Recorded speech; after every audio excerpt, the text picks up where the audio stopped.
Hello, good evening, and welcome to the Talkin Kop on this Monday night, bank holiday in Ireland, non-bank holiday everywhere else. It is Gav, and with me this week is Matt, and we're going to change it up a bit. Usually, we bring three topics, three people, and we talk about them. But there's only two of us tonight, so we're going to get through loads of topics in the next hour. That's how we're going to do it.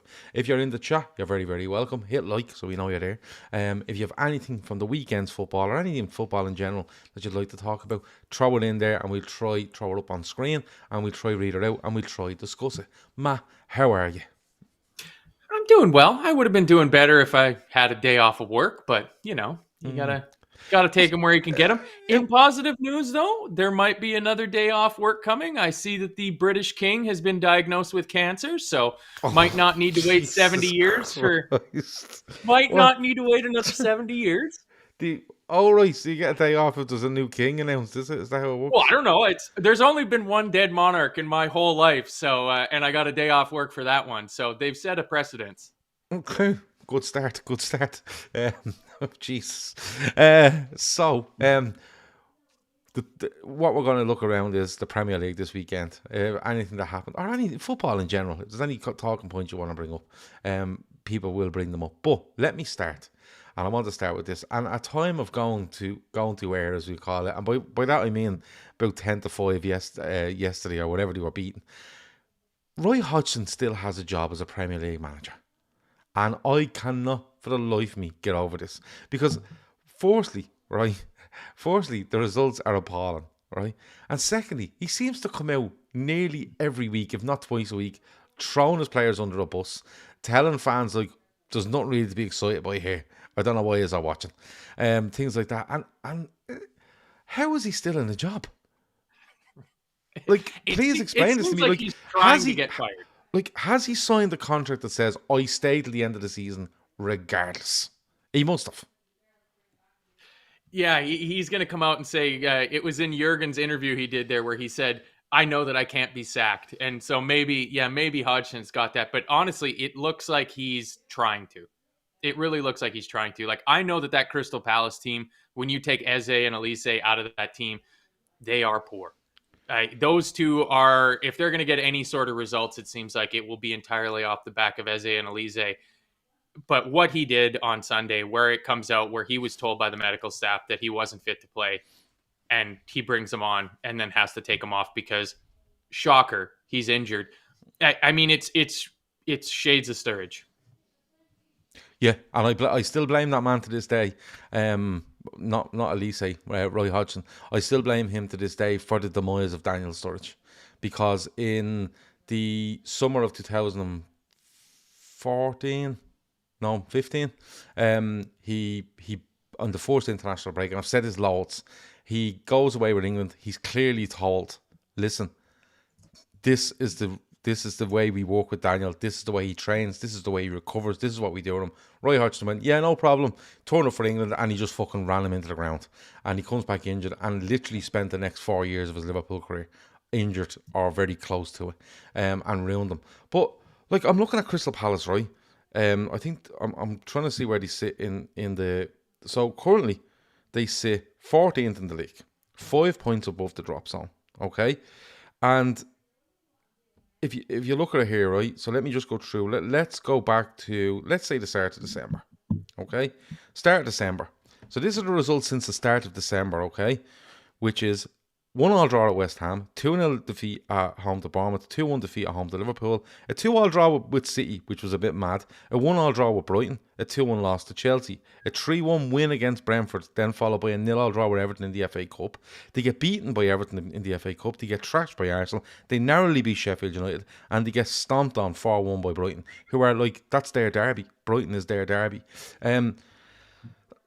Like, we're 20, he's 23 games in here. They're falling like a lead balloon. He's literally coming out and saying, my team are very good. He's telling the fans not to be excited by anything. He's like, when they get beaten, he's literally going, what do you expect? Like, do you know what I mean? It's literally like a senile old man. Do you know what it's like? Do you remember Clint Eastwood in Gran Torino? Yeah. That's what it's like. Like, without all the porch yelling. Hates everything, right? And just is like, this is the way it is. Get fucking used to it. He's not in there telling his young squad to, you can do it. He's literally sending them out going, I'm going to tell the media is our shit. And it won't be very entertaining while it's being there. Like, what has to happen here for him to be sacked? I honestly don't know. Like, somebody said here in one of the comments that McGlinchey saying other teams getting possible points deductions will keep them alive. That might be the saving grace. Like, it might just be they get through, because who are they going to go out and replace him with? Like, they tried Vieira, and I think Vieira really got the short end of the stick last year. He might not be up to scratch, but yeah, he went through the absolute ringer for horrible fixtures, gets the sack. They bring Roy Hodgson in. They play nothing but the garbage in the league, and Roy gets to coast on through to the end of the season, and he looks like he's the savior. Odds are probably decent that Vieira would have gotten a lot of those same results that Hodgson got playing against those dross teams, but there's not a lot of, like, Graham Potter is... Steve Cooper's being mentioned. I like the way you said McGlinchey there and didn't try O'Shane as his first I've name. given up on it. Yeah, I know you've given up on it. Kevin Ball says apparently Parrish and the other majority owner haven't spoken in ages. Probably at loggerheads over sacking him and who to appoint. Antio says, I can't believe the owners kept him for as long as they did. The squad that they have got is very good. A decent manager gets them up to mid to upper end of the table. I agree. I think they've some really, really good players. I think some of them are overrated. I do think some of them are overrated. But I think overall as a package, it's a decent squad at Crystal Palace. You add one or two more in, and they're a really decent squad. Like, when you look around the league and you look at the likes of the Fulhams and like Everton should be really on 29 points, bar the deduction. I think they're as good, if not better than them. So they should be higher up the league. It just seems like Roy is just going, I'm not getting sacked. Don't give a fuck. 15 more games and I'll be out of here. And he doesn't really look like he cares. Like, he just doesn't care. Curtis says Cooper, Potter available, possible options for Palace, improves them massively. But who takes it? Like, let's say Roy Hodgson doesn't get sacked and it goes down to 7 games left and Palace are in a real struggle here. Does Potter come in and say, fucking hell, I'm had a nightmare here at Chelsea. If I come in here, I think they're a good team. I'm a better manager than Roy Hodgson, in the modern game. What happens if it goes wrong and I get relegated with Palace? It's a real kick in the teeth. Cooper is probably a bit more realistic, but it's like Cooper comes in and says, all right, I've had a bit of a hard time here at Forest. Probably felt a bit hard done by. But then you're thinking, like, if the two majority owners of Palace are at loggerheads, are you getting the full back in here when you come in? So is it just a case of they can't agree on sacking or not sacking him, and Roy's just standing there going, yeah, Grant. Do you know what I mean? Just something to do. Saves me being out in the garden most days. Yeah, I see Antio there also says, give it to Poch when Chelsea sack him. Somebody else there said kind of the same thing. It should be not a prized appointment because they're not a top team, but they're almost certainly going to sell one or both of those two prized assets in Elise and Eze this summer. They might let one go this summer and one the following summer. Gay at the back seems to be highly rated. Well, it looked like he picked up an injury in their game this weekend. Yeah. So sorry, Dylan O'Rourke says they had Potter in the stadium a few weeks ago. Roy was waving up at him. Which is amazing. Roy under severe pressure. They bring a fella to sit in the thing going, have a look here, and Roy's just waving to him going, oh Jesus, there you are, Graham. What's happening? Well, he was at another stadium here just recently too, Graham Potter. It seems like he's either a really big football fan or he's offering himself and his services to a fair number of clubs. I think he was at a Chelsea match, maybe? No, he was from Chelsea. It was somebody else whose manager is the thing on the hot seat, But the thing with Graham Potter is that I think he's badly damaged by that Chelsea thing. Because he's at Brighton. I think he's doing a phenomenal job at Brighton, right? I think it's up there with what De Zerbi's probably doing anyway. I think De Zerbi is a match for Graham Potter. And the thing is, I think he's badly damaged by it, but he's 25 million quid or something richer for the experience. But Graham Potter, I think, is being quite clever here in saying, I need to pick the right job here. I don't need to jump back in and just go, look, I'm back.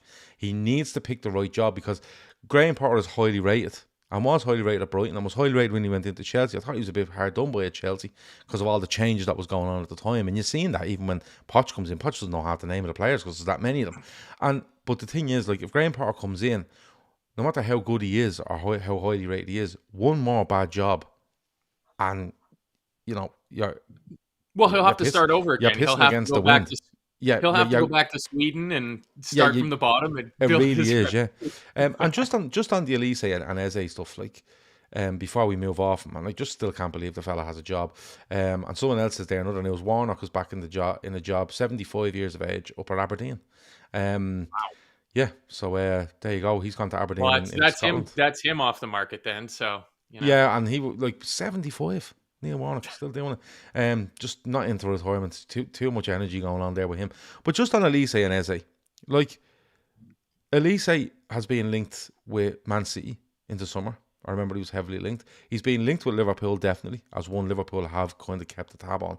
His injury, but I'm being honest with you. Every time I look up a Crystal Palace game, I go, I wonder how Elise played. Oh, look, he's not there. I'm like, what's going on here? Like, he's so highly rated. What is going on? But he's missed a lot of games this season. I think he's only played I think he might. I think he's actually played more than you think.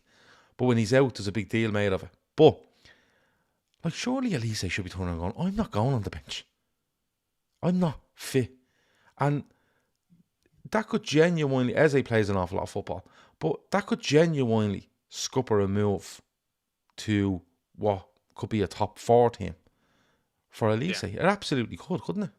Well, and you'd think that the ownership at Palace would be taking that into consideration because they don't have to just think about this season and how much it would cost to sack Roy Hodgson, pay him in Werther's Originals or something like that to get him out of the job. But if he's almost actively going out and damaging your prized asset, the person that's going to help balance the books and allow you to, reinvest in the squad and do all these things. If he keeps picking up injuries this way because of mismanagement, like almost deliberate mismanagement by Roy Hodgson, at a certain point, the owners have to be like you're starting to mess with the money now. And if there's one thing billionaires don't seem to like, it's when you mess with the money, their money.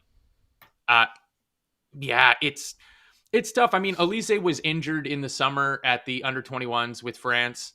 He picked up an injury there, and then he got back into the team, and then he seems to drop out because I heard in the build-up to the game, because it was being the Brighton Palace strange derby that I still don't understand why it's a derby exactly, but they were saying that there's 4 Palace teams. There's Palace with Elise and Eze both playing, Palace with just Eze, Palace with just Elise, and Palace with neither of them. And the more you get Palace with neither of them, the worse and worse and worse they're going to do. So, I mean, luckily for them, there's a lot of dross down there below them, but results don't start picking up here in a hurry, they're going to be in trouble. But the thing I'm most looking forward to, because it seems like Roy Hodgson will be allowed to just retire at the end of the season, is once the sun comes back out in England and we can get those pictures of him just sitting on the bench with his sunglasses on, not moving out of his chair for the Yeah. entirety of the game. Because that was when he was, Watford manager? They brought him back in. And it was the last game of the season, and he just sat there for the whole 90 minutes. Like, he couldn't have fucking cared Yeah. any But less. And then he went over and he but the waved best thing to with the that was Palace fans. he was Palace manager, leaves, ends up at Watford. Funnily enough, after having a big nearly punch up with the Watford mascot at Vicarage Road, which was incredible, starts waving at the Palace fans after Watford play Palace, goes back to Palace, and he literally this summer he'd be just sitting, on Brighton Pier, a big fucking ice cream, just licking it. He won't give a fuck. But Michael Elise, 11 matches this season. He started 755 minutes, 6 goals, 3 assists. Good return. Good return, but good return in 6 goals and 3 assists. But 11 matches out of 23. Yeah. And he's only started 8. So, Yeah. you look at it, and I just can't get over that. But look, he's still in a job. Fair play to him. I don't know how it's still going. People going on about, you have to be having a laugh with me going on about Warnock in the sweepstakes for the Liverpool job. Will you have a bleeding day off? But we might get on to the Liverpool thing later. But you wanted to talk about Chelsea. I do want to talk about Chelsea. I mean, interesting that we talk about managers that you're surprised haven't gotten the sack yet. And it's obviously a different regime at Chelsea because there is no chance ever that if Roman Abramovich was still running this team, that Mauricio Pochettino would still be in a job. Like, he would have been fired weeks ago, months ago. I was listening to a story, I think it would have been on maybe Thursday, maybe Friday, about Chelsea's issues with the FFP. So I mean, what does Tarek says here? It says But Tarek Chelsea's going to says, get a point. so I'll read it out in full. He says, Chelsea are going to get a points deduction also. Based on rolling 3-year cycle for FFP, 2018 through 21, 222 million down. 19 through 22, 241 million down. 20 through 23, 270, 2022, sorry, is 277.3 million down. That's about the 2023 numbers, which will be 2020 to 23 or 21 to 23. It might be 21 to 23 because they're shortening it to make it stick by the end of the season so they can sanction anybody before we move into a new season. And a clear slate on everyone. But it's not a clear slate because when you go into next season, the following year, they'll go, by the way, you were down this amount, this amount, this amount. They're not changing what way they're looking at teams. They're changing the amount of times they're looking at them, which means on a yearly basis, you will have to hand them in. And it won't be a clean slate. You will still be millions down. When you get your sanction, you will still be millions down for the next 3-year period. And people say, oh, well, it's not a clean slate. What's happened in City? City's completely different. Let's not go there. But, Matt, are you looking at this because the rumour going around is that Chelsea are worried about sacking Pochettino because it may again cost them excess of 10 million quid, which again could push them further into FFP issues?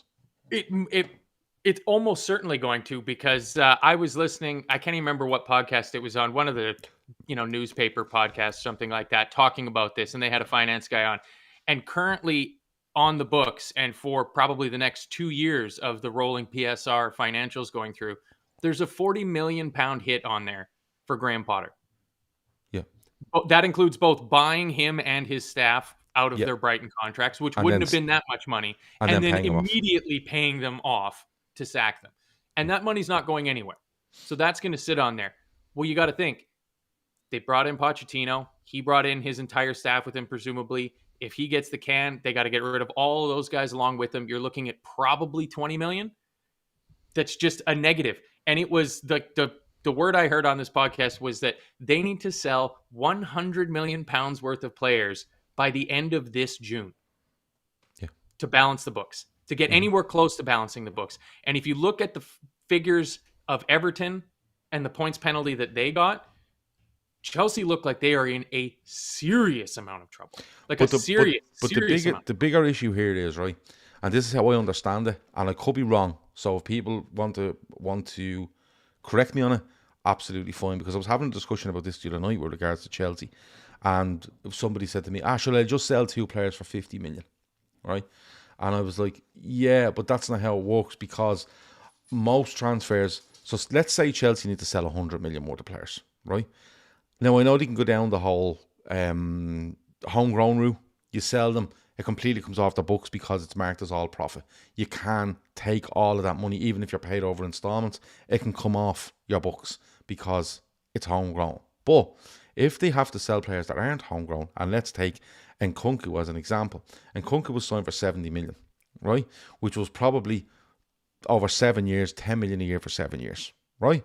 So if they sell Nkunku tomorrow for 70 million to Real Madrid, right, over 5 years, that's 14 million a year, okay? They can't take 70 million off their books, right? They can take 14 million off their books, which would put them as 4 million really gone off it.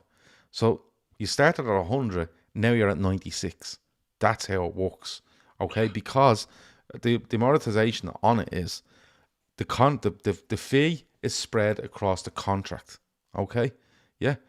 So if it's spread across the contract, Chelsea being 277 million over 3 years is way more than that.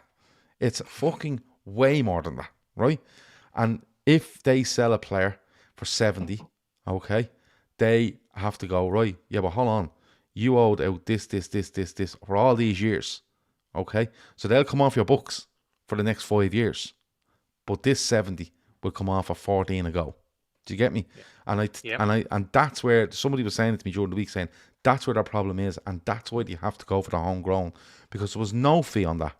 Okay, there was no fee on that. The only way they can get away with it is if Nkunku was signed for 5 years, and in the 6th year sign a new deal, then he becomes a zero player, if you get me. Yeah. So if then they Yeah. sell him for 70 can come off your books.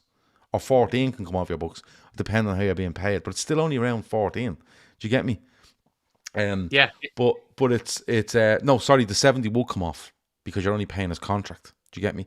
You're not Yeah. paying out to a club, which is crazy. And that's why Conor Gallagher at 50 million is being, or 60 million is being quoted, is being brought out, because if 60 million goes in Conor Gallagher, okay, they can write 60 million off their books. Yeah. They can write it off, because even though they might be paid across this period, the 60 million is coming to them.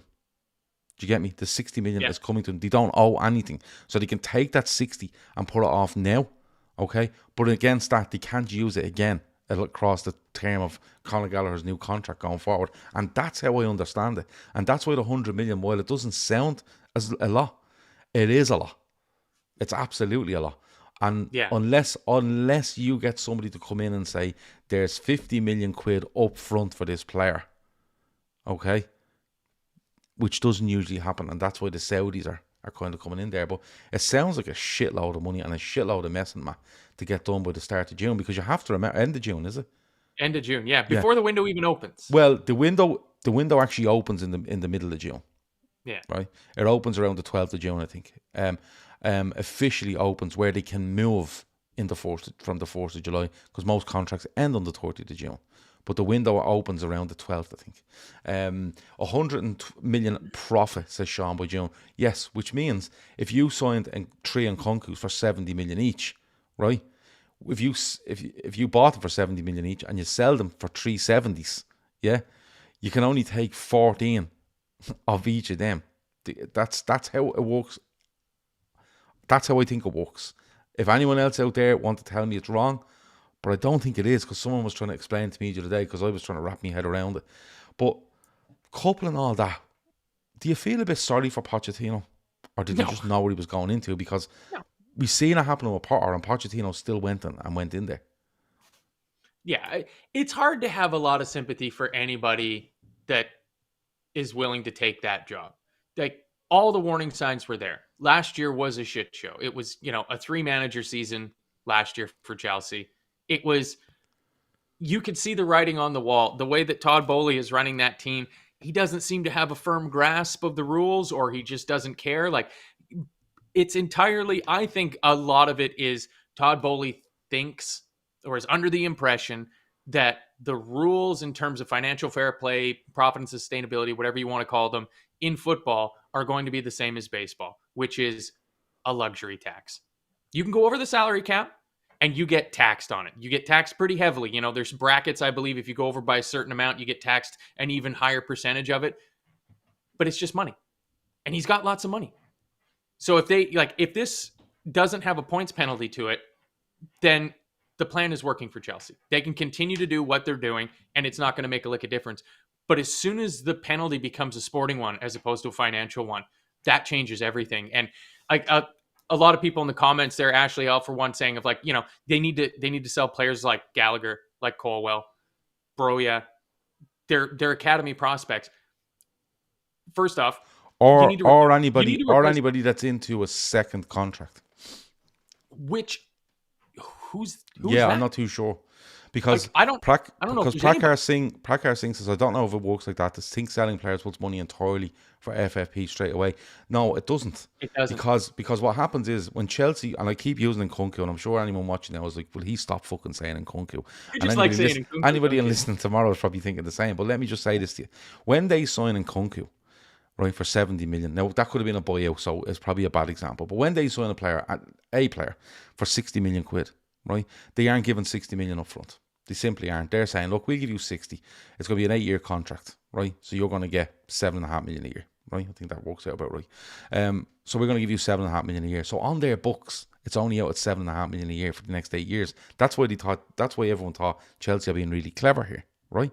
So it's going across their books at 7.5 million. If they sell that player for the same amount of money, the 60 million doesn't come straight off Chelsea's books, because the buying club are buying him on a 5-year deal for 60 million, which is 12 million a year, is it?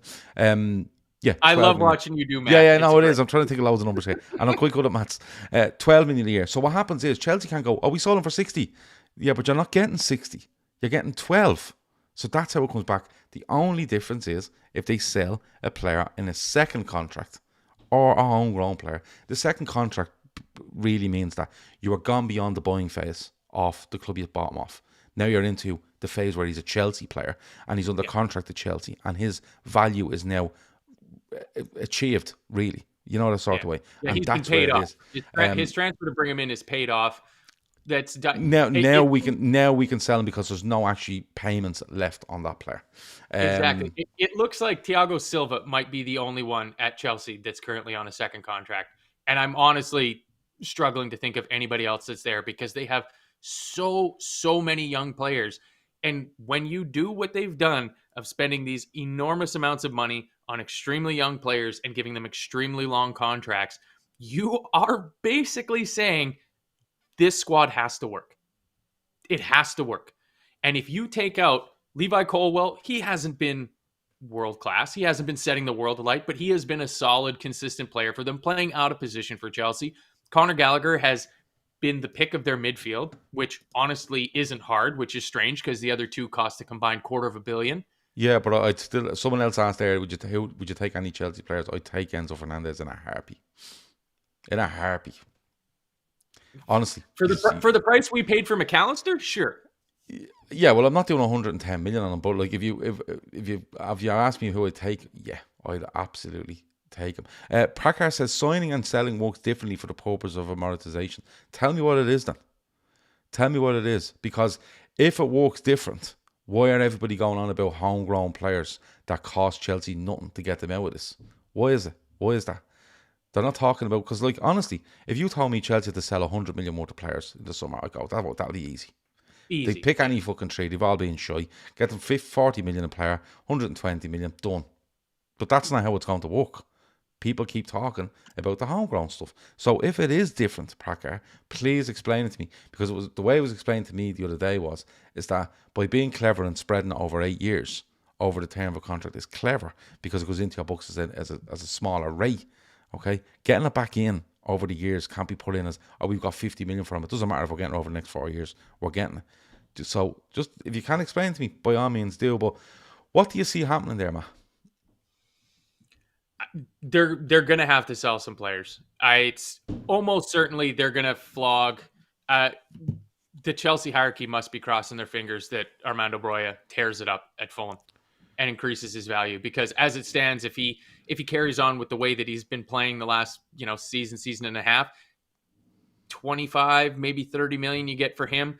Maybe you get Gallagher, maybe you get 50 million for Gallagher, but I was talking with Kev about this after one of the shows we did after this news broke, and it's like, surely the other teams in the league have also heard this news and just go, we'll wait. When Chelsea comes ringing and says, "Hey, Tottenham, you want Conor Gallagher for 60 million pounds?" You'd like to think that Levy there would be smart enough to go, "Give me a call in July." Let's see. Give me a call on the 28th of June, and let's see what the price is then, because it probably won't be 60, 65 million anymore when they start to get a little bit desperate. But they're going to have to sell some players, and then I think the issue is that the cupboard for their homegrown players starts to look dangerously dry. Yeah. Dangerously dry. 'Cause And going forward, they have to make it work with these players. And just before I let you jump back in here, the other two elephants in the room is that at the end of this season, they get the contracts of Lukaku and Kepa Arrizabalaga back onto their books again. Yeah, because Big contract. Owen Borg says Prakar is right. The full transfer fee is considered immediate income and helps clean up the books. It's different to when buying a player. So That's not what I heard. That's not what I heard. that's not what I understand either. And the only reason and look, if that's what you're saying, I'm going to take it as that's correct. But I'm just going to tell you what I was told. When I was asked, because I'm no expert on this, I kind of look and go, yeah, Chelsea are in trouble, something will happen and there'll be something going on, then they'll be all right, because that's usually the way it works. But the full transfer fee being considered immediate income, right, when it's not immediate income, why do we keep going on about homegrown players? Because they make all the profit. Like that 50 million on Gallagher would be 50 million off your books immediately. Why do they keep talking about that? Why is there a big deal made of it? And why is there a big deal being made of this story then? Because let's be honest, I could sell you 3 Chelsea players tomorrow for 150 million, and you wouldn't even notice they were fucking gone. So why That's is not it? nice to say about Romeo Lavia. Come on. That's what that's my whole point on it. If it's a case of they need to clear 100 million, easy. There's no story here. Yeah. So Yeah. how is it different to buying a player and selling a player? I heard the same thing that you're under the No, opinion sorry, of. own is right. Kev says own is right, but only on homegrown or players who don't owe transfer payments on. So Yeah. that's what I mean. And if own is right, he's probably saying the exact same thing to me as me is. If he's homegrown, all the money. If it's a player that was signed 4 years ago and is now into a 5th, 6th, 7th year at Chelsea, he can be sold for the full profit. Yeah, so there you go. But on Poch, does he last much longer? Does he be given the chance? Forget the money side of it. Again, I think it comes down to who else is there. There doesn't seem to be an obvious, like a straight manager swap with Hodgson and Pochettino just switching jobs. I'm all for it. That would be absolutely fantastic. And I mean, I've seen some people in there. I think it was Kevin Ball saying that it's an absolute banker that Jose Mourinho ends up back at Chelsea. It's hard to even see Chelsea. Like, I know their fans are pining for the old Roman days. It means something different, I guess, than the Roman Empire. But going back to Mourinho again, like, surely you don't want to have to sack your most legendary manager of modern times 3 times. Like, that puts a bit of a tarnish on Mourinho's reputation if you bring him back and he gets the sack again. Like, I think at this point it's probably too late for Chelsea to make a push up the table. When we get into talking about the table, you can see that there's starting to become a pretty sizable gap between the top teams, the middle pack, and then again another gap into the relegation fodder. And I think Chelsea are in for a rather comfortable 9th to 11th place finish, just like last year. And at this point, I can see him just riding the season out with Pochettino, because you pay him off less in the summer if you sack him in the summer. Yeah. You know, it saves you whatever 3 months worth of his wages and stuff like that. You don't have to pay him. And then, yeah, I'm sure they'll offer the absolute world to Xabi Alonso. Yeah, but let's. I know money talks and that, but anyone watching that has to be looking on. I'm not going near that. So Owen Burke has come back, right, and says, look at Barca and Juve deal for Pjanic and Arthur. Barca got 72 million and Juve got 60. Barca only really received 12 million because they obviously get, but Barca got 72 million off their books, right? And Juve got 60 off theirs. Yeah. Yeah. I think there's a difference in how the Premier League is doing their accounting for PSR.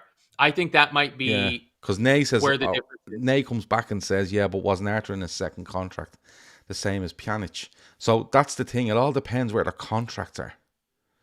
If their contract is the original contract that they signed, or within the 5 years that they signed from a club, it's different if they're 7 or 8 years into a club, because then they're their player. You know, they're not leasing that player or, you know, having him on hire purchase. He's their player. But look, I could be wrong. The chance there I am. But my understanding of it is, and again, the only reason I'm saying it is because there's such a big deal being made out of the homegrown stuff that if Pracker and Owen are right here and what you take in is just considered all the money, fine. Chelsea haven't got an issue here. They just don't. The only issue they have is that a 50 million player might be sold for 40 or 35, but they've enough of them. Yeah. They've enough of them to get rid of them and you won't even notice it. Yeah, well, they can go back down to only having to rent out one dressing room at a time. You know, they won't need that second dressing room anymore. I guess the question is, like, who would be the funniest person to end up back at Chelsea? Because the chat's having some fun with it. I see if Fat Frank goes back, that would be pure class. Like, it would be Lampard again. No, it won't be Lampard again. It won't be. And Mourinho's probably a good show. He's out of work, as you know. But I actually think Mourinho's being lined up at Newcastle, and I think it's being lined up from a far away out. When it comes to Chelsea, you see, it's probably more when you think about it. Mourinho he has all the money in the world now at this stage, but he'd probably go back and go, I'll just get another load of money here, back in the Premier League, annoy a few people, fuck off after 18 months, another 25 million in my pocket, and job's done. If you're a manager like a Xavi Alonso, you're looking at it going, this is my opinion. You look at it and you go, no fucking way, no way. It's a basket case. The money seems all over the fucking place. It could literally ruin me in 6 months, and I'm back below where I was at Bayer Leverkusen. Do you know what I mean? Let me see. Let me read out a couple of these. Next season, Chelsea will still need 7 over 21-year-old homegrown players, and that hinders them in a big way. Andrews Villa's Boas, wonder what he's up to this day, says O'Shea McGlinchey. Roy Keane says Martin. I don't know. I think you're probably looking at someone that's on the way down in management, but still has a good reputation. That's what you're probably looking at. Unless you get someone really on the way up, like a De Zerbi, to go in there. But you'd want some mad assurances off Chelsea here. To say, look, I want to read into my contract that no matter what goes on here, I'm getting a year at least. Yeah. Actually, I'm getting at least 18 months, so you can't fuck me out after one season. I just think it's a bit strange. It's very strange what's going on there. And like, maybe the stories are being overhyped with regards to the money. Because if you're in the chat here are saying, they can easily cover that, and they don't even need the help of the Saudis. But they will have to take a hit either way, won't they? Because if you look at if they're quoting 60 for Gallagher and you want Gallagher, you just go, no. Yeah. I'm starting to bid in at 35. Yeah. And what we do is we're happy to pay 50, but I'm not telling you that. So I'll bid at 35, and if another club comes in and says 40, fine, we leave it till the last second, we go in with 45. Then the other club says, fuck this, I'm not going into an auction here. Leave them to the 45. You get them at 45. They're going to have to take a hit on some players, regardless of whether they're homegrown or not. Just the way it is, man. Yeah. If this is the case, and I don't see why the story would have been created to fill column inches. In a normal season, a normal month, that would be fine. But we're still only, when this dropped, it was still only a week out from Jurgen Klopp announcing he's leaving Liverpool. Like, it wasn't like there was a lack of stories in the footballing world to fill up column inches with. And this story just kind of landed. And so it makes me feel that there's some truth to it. And yeah, there's going to be some deals to be had. And I mean, I don't know how they replace him, because they've got so much value on their books and so many high-paying long-term contracts for players that don't really have a transfer value to get them out.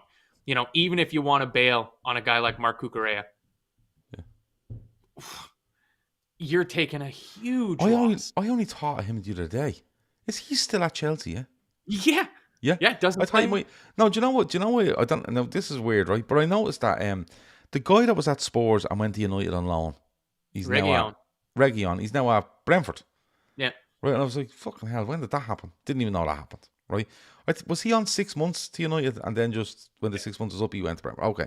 Right. Cool. And then I don't know why Cucurella came out. And I was thinking, where is he? Haven't seen him in ages. And I was like, he's probably gone on loan, and I don't even know it. But yeah, he must be there. Nope. Can you imagine if Brendan Rodgers ended up a Chelsea manager? Brendan Rodgers is doing his best to absolutely make a hames of the Scottish title up at Celtic at the moment. They were absolutely appalling in the Europa League. He shouldn't get near another Premier League job. The job he's doing up in Scotland, it's horrendous. But listen, that's Brendan for you. Yeah, look, we're going to have to see what happens with Chelsea. If there's anything else you want to talk about in the chat, throw it in there, and we will have a little chat about it before we go in about 20 minutes time. Before we move on, Matt, and you might have something else you want to talk about from the weekend, our fundraiser is live. It is a GoFundMe. It has got the link in the description. It is for the fan supporting food banks, which looks after people and supported by Liverpool and Everton in the city of Liverpool, for people that struggle to make ends meet over there. And we are supporting them. We are trying to get to €10,000. And we will be splitting the money between fan supporting food banks and the Lighthouse in Dublin. The Lighthouse in Dublin is a cafe ran by volunteers to stay open as many hours as they possibly can throughout the week to help people with, warm, hot meals, a warm place to sit, and in from the the terrible weather we've got this winter, to be honest. You can, they do so much for people, and €10,000 to be split evenly. If you can donate, please do. Link is in the description. It takes you about 30 seconds to throw us a fiver. If you're going to go out for a pint, if you're going to buy a coffee, if you're going to, I don't know, if you're going to bring lunch one day to work instead of buying one and give us the €5, it'd be absolutely amazing. Like Kev always says, the fivers and the tenors are the ones that keep this ticking over. We are running a golf day, and we're filling up quickly with players for that. We don't know if we're going to do a raffle that night with prizes, but we are looking for. It depends if prizes start coming in, to be honest with you. That's one that kind of left the last minute. But we are absolutely looking for sponsors for the golf day, so you can sponsor tee boxes, you can sponsor long drives, you can sponsor nearest the pins, you can sponsor players if you want. I don't care. But it's going to be, talkinkop1@gmail.com. Send us an email there. Tell us what you want to do with regards to sponsorship. We'll look after you straight away. And we want to get to that €10,000. We won't stop till we get to it. We don't get to it in June. We could be here till the following June. But it doesn't bother me. Once we get to the 10,000 at some stage and give those two brilliant charities €5,000 each, that will be perfect. No football prizes thing at the moment because the Klopp's one sold out in record time. So I'm waiting for the next prize to come in from them. And if you're not a member of the channel, consider it. It's €4 a month. We're doing plenty of shows all week across the free feed. The members feed is probably averaging 4 or 5 a week as well. We're trying to do as many of the ones at 10 a.m. in the morning, but that does depend on my time. I've sick people in the house, so tomorrow's one is in doubt. But if the sick people aren't sick, I'll be here at 10 a.m. in the morning, and that's a little bit of football chat, and then just mayhem for 20 minutes before we all set off and really start our day. Matt, is there anything else? Oh, the best 90s film, says Dylan O'Rourke. Go away from football for a minute. I've been diving into crap films recently, such as The Lost Boys, Can't Buy Me Love, and Three Ninjas, and would love to know the best movie from the 80s, 90s, when acting and editing was poor. The Goonies, of course, is a classic. It's hard for me to look past Terminator 2. Okay. I just think Terminator 2 is. Are we allowed to go into the 80s? Did he say? I'm not. No, I'm not saying Terminator 2 isn't the 90s. I'm saying if you go into the 80s, E.T. was brilliant. E.T. was great. I didn't have that one on VHS growing up as a kid, so I don't have the nostalgic connection to it that a lot of other people do, because I didn't get to watch it over and over and over again. Whereas you give me the Terminator and the Aliens movies, well, now you're right in my wheelhouse, because those things were on repeat in my house. Okay, let me see what films come in. Antio says Terminator 2 easily. Let me see. Oh, Prakar says GoFundMe doesn't work in India. Any idea on how I can make any donation? Well, I tell you what you could do, Prakar. If you email talkinkop1@gmail.com, we will get on to you. We could give you some bank details if you can bank transfer it to us, and we can then from that bank make the donation on your behalf. We can do something like that. Look, if you're stuck in any way, whether it's sponsoring us or sending a prize, or you want to put money up for a prize, just email us. We'll make it work. Like I said, if you want to send me the money and send me out on me to buy the prize for you, I'll absolutely go out and do that for you. There's no issue there at all. War of the Buttons, Dylan O'Rourke says, stumbled across a film you hadn't seen in years, he said. Rocky, says Archie Dillon, Back to the Future and Space Jam get a shout out as well. Any more football stuff, Matt, you want to talk about? I've got 15 left. I was just going to say, I mean, the random movie stuff I'm all for, because I don't get to do that very much on a post-match show. I wanted to give a shout out to a complete turnaround for two much maligned strikers in the league that are in absolute bang-on form, Richarlison and Neil Maupay. Neil Maupay has scored in every one of Brentford's games in 2024, and Richarlison, after scoring 2 in his first 38 games for Spurs, has 8 in his last 9. So, every possible situation can be turned around. Do you know what about now? Maupay is a scumbag, right? There's no doubt about it. He scores tonight, City win, and people watching City, you're mad to watch City. You just leave it until Liverpool play them, and then don't watch them again. And I'm sure Twitter's in meltdown now because City can go top if they win their other game in hand, which ironically is against Brentford. Funny enough, but the thing about Richarlison was, and I was listening to the Everton reaction to the Spurs game, Everton fans were clapping him when he scored. Like, Everton are in this shit, and he's scoring goals against them at Goodison, and there's people in Goodison applauding this fella scoring goals against them. What are they doing? Do they think that Richardson's going to go, I'm flying here with Spurs, but Everton fans are clapping me for, I'm going back to Everton? Yeah. Like, is that where they are with this?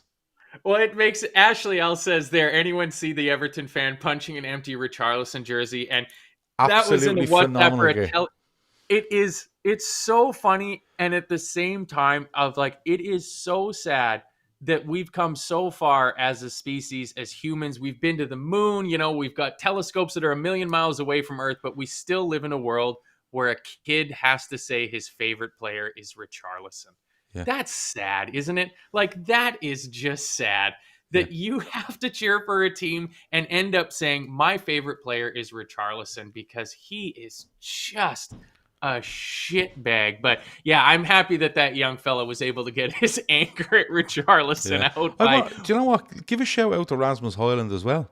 Yeah. He's scoring quite well recently, and I think he looks a decent player. I just think United are all over the shop, but they're starting to play to his strengths a little bit, and he's scoring some goals. Cantor says, lads, to get a membership, can you sign up on YouTube on your phone? Yeah. If you're logged into YouTube on your phone and you're on Android, there's a join button. Okay, which is really easy to do. If you're on iPhone, though, there isn't a join button. So what you actually need to do is there's a little, I think it might be a little arrow button, somewhere on your iPhone that actually brings you to the desktop version of YouTube. Okay, instead of the app version. So when you're on your iPhone, you click YouTube, you click the app, you open the app, and you watch. When you're in the app, I think there's a button that you can press to go to your desktop on your Apple iPhone, and when you go to the desktop site, you will then see the join button. Apple don't allow you to join, I think, via the app. You must do it through the desktop site, but the desktop site can be accessed on your iPhone by pressing that button. Someone in there on an iPhone will tell me, but you definitely can get a membership through your phone. And look, we're doing our best. We have got the greatest series at the moment. We done the title series. Keith is still doing the Helm series, which will come up more. It's just about getting fans at the right time to do that. And we're doing the morning shows as much as we can. But we did say at the start we will do them as much as we can. We're averaging probably 3 a week of them. And then there is more member stuff coming. And it just supports us. It helps us keep going. And Ashley says just use a computer. It's way easier. The funny thing that's what I ended up doing. Yeah, but the funny thing is that a lot of people have YouTube accounts on their phone and don't have it on a desktop. They just don't. The sort of way. But you can do it on an iPhone. Memberships out of me. Yeah, you can do it on an iPhone. Kev wants to talk about Ange Postecoglou's post-match ref reaction. Feels the mask is slipping. And it's funny, right, because that Kev says that, because a friend of mine, Dave Downey, who runs the Blue Room, or part owner of the Blue Room podcast, the Everton podcast, which I listen to all the time because they're good lads to listen to, he was actually saying, what is going on with Ange Postecoglou not being able to make eye contact with people that are interviewing him? He's interviewed on the side of the pitch after the Everton game by a Spurs. There's a guy with I think it's Spurs TV. There's a kind of a Spursy looking thing on the microphone, and he just won't look up. But do you think the mask is slipping with Ange? He made a rod for his own back, didn't he? That time when he went, look, these things happen. You have to move on. Yeah, I mean, he was not helped by being made the absolute darling of the league. Yeah. When Spurs won the league in September. Like that could not have helped at all. That everybody was, he's such a great lad, and the way he's got Spurs playing, and all this and all this and all this. And you're exactly right. What he said after our game against Spurs was always going to be held against him. That was the level of consistency that he needed to keep for at least the rest of this season.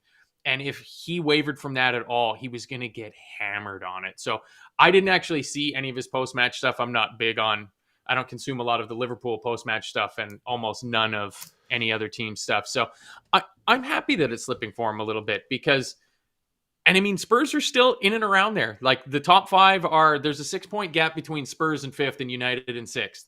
So you're starting to get a little bit of separation where the top 5 teams are starting to pull away a little bit from that middle pack that I was talking about right there. Spurs are getting some players back at the right time. Like, I think they've done good business. It's just they built him up so much, and then he didn't take the opportunity to say the right things after our game against him. So, yeah, good for him. Good for him. It'll be entertaining.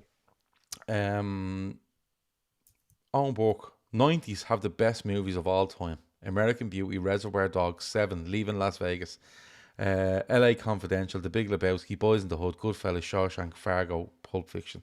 Yeah, the 90s was deadly. But my thing on Ange is that he made a rod for his own back with that stuff. You know, Ange Postecoglou should have come out after the Liverpool game and went, listen, there's been a monumental mistake made here today against Liverpool in at least one situation, right? Well, sorry, there was a monumental mistake made, definitely in one situation, and there's probably a mistake made further on down the line with regards to one if not two of the red cards. But listen, they completely got it wrong. They completely got it wrong, and you know what? It shouldn't be like that, and just left it at that. Don't go into it happens and this, that, and the other, because that's all people are going to remember. And it was like somebody commented there, and I think it might have been Kev that said it a while ago. That Kev said it a while ago, saying, and a few on this, Dunner said it as well, where he just went, look, they're going to build this fella up, and in a couple of weeks that they're going to bleed and absolutely slaughter him. And it just seems to me like that's starting a little bit. That is starting a little bit where they're turning on him. And you know what changes it? Results. Yeah. If you win a few, results change. Like you look at the response to Arsenal there yesterday. And listen, I don't really go in for whatever happened at Arsenal yesterday with regards to the celebration. I'll let them. If that's what they do, that's what they do.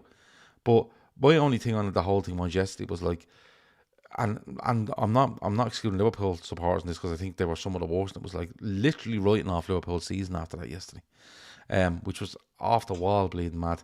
But with Ange, yeah, I think what he said back in, was it October when that happened? A while ago now. Yeah, October.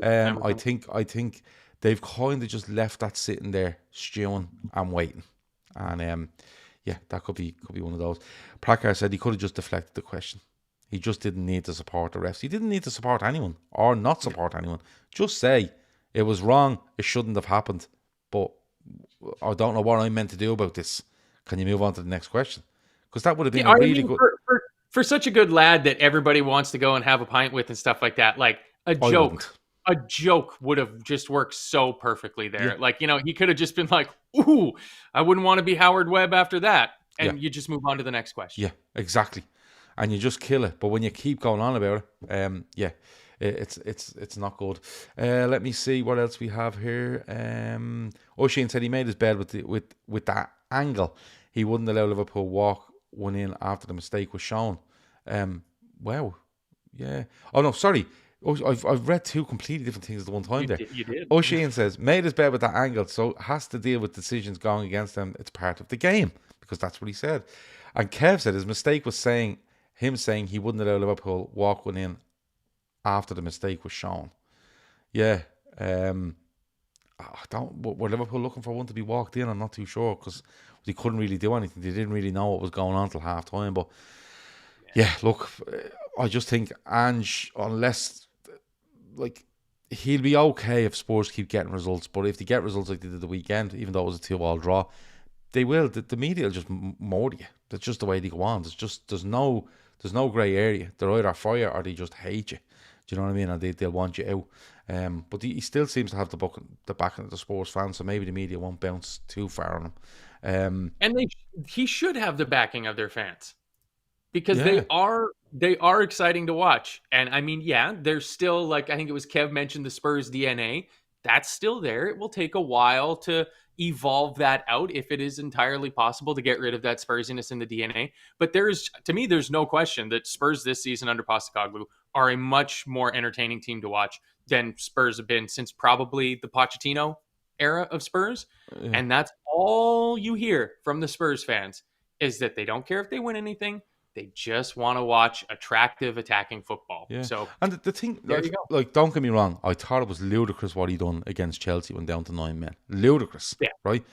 But when I watch Spurs, right, I know what he's trying to do, but I just don't think he either has them drilled properly to do it, or is probably a player too short to do it. And what I think he's trying to do is he is trying to play a high line, But the reason he wants that line so high is that he absolutely swarms over teams in their own half.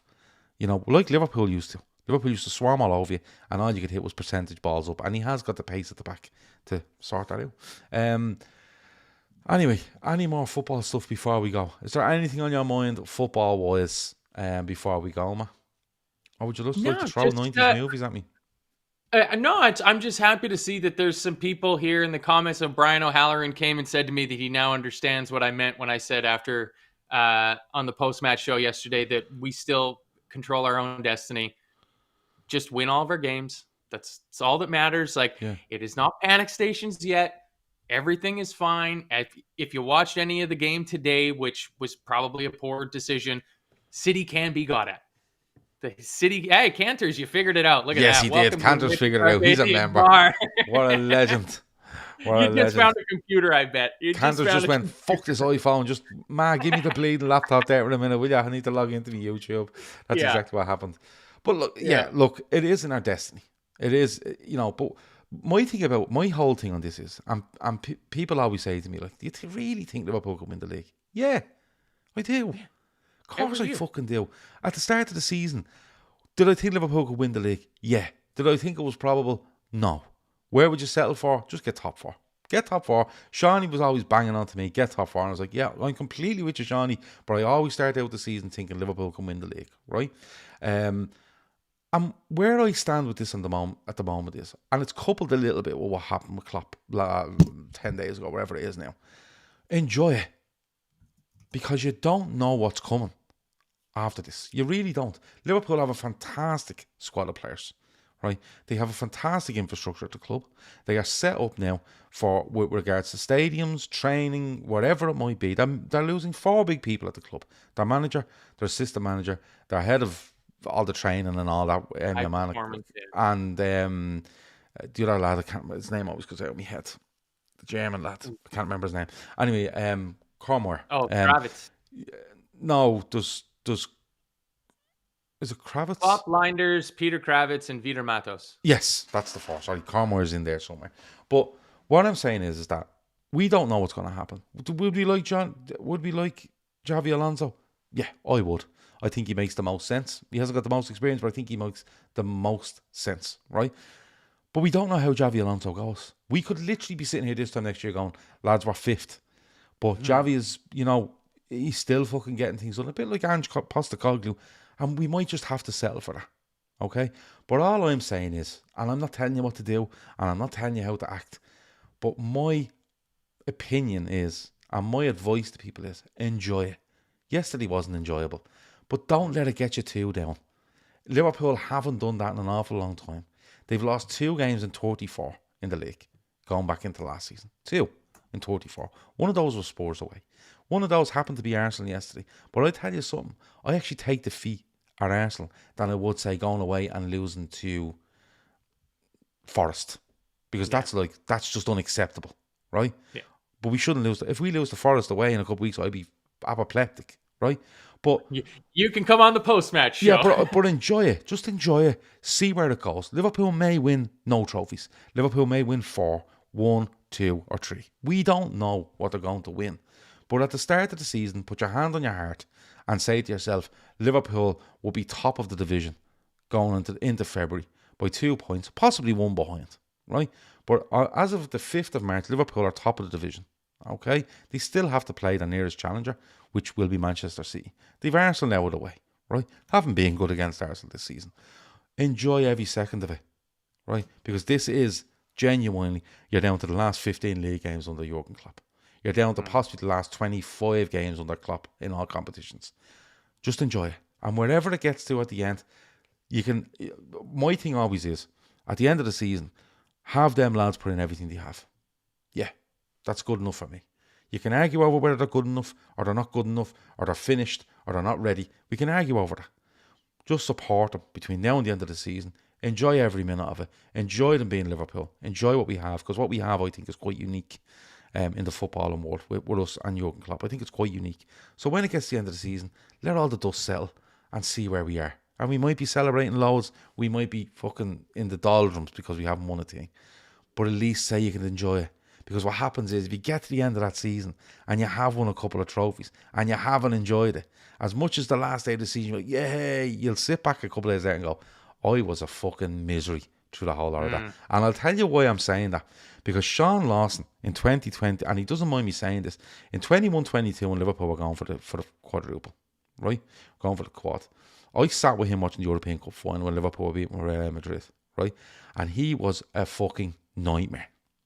From the minute he walked into the place to the minute he left, he was a nightmare. He was in the height of a fucking bad humour, to the point where I just went, I can't talk to him. And Shawnee Lawson, he'll admit this, because he said it a few times himself. And he admitted after, he said, you know what, I didn't enjoy what was going on there. We won 2 trophies and I didn't enjoy any of it. And because we lost the 2 big ones at the end, it compounded my behaviour. And he said that loads of times. And when you talk to Shawnee now, what does he say? Enjoy the journey, because he's actually thinking back to a couple of years ago. So enjoy it, see where it takes us. But let me tell you something.